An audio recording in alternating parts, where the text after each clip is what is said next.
demonstrate the use of Colombia CNA blood agar.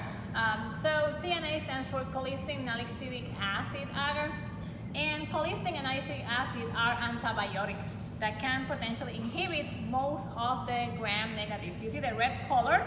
It's red because there's actually sheep's blood as part of the recipe for this plate. Now, this is very good when you are working with a mixed culture because you're going to be able to separate the gram negatives from the gram positives. And also, you're going to be able to see, because there is blood, hemolysis as well.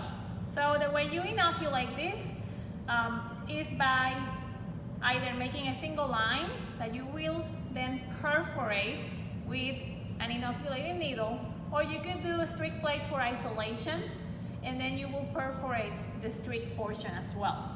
So I'm going to go ahead and transfer my culture. For this exercise, I'm going to demonstrate with one line.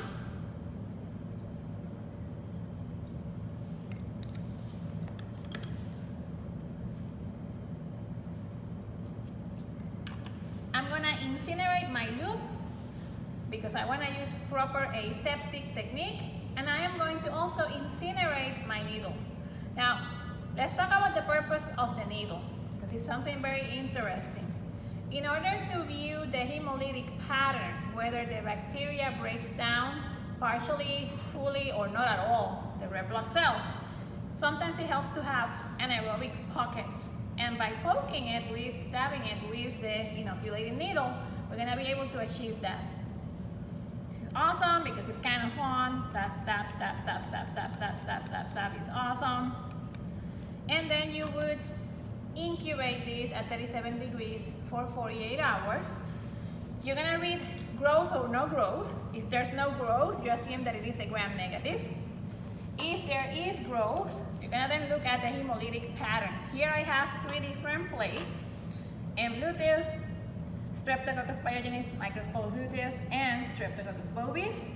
What I want you to notice is how there's complete hemolysis of the red blood cells, because there's complete clearing of the red color in the Streptococcus pyogenes.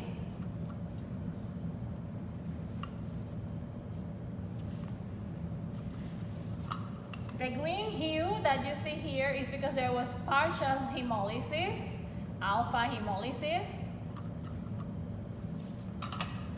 And then no change at all. There's bacteria growing on the surface, but nothing happened. It's because there was no hemolysis. So that would be gamma hemolysis or nothing.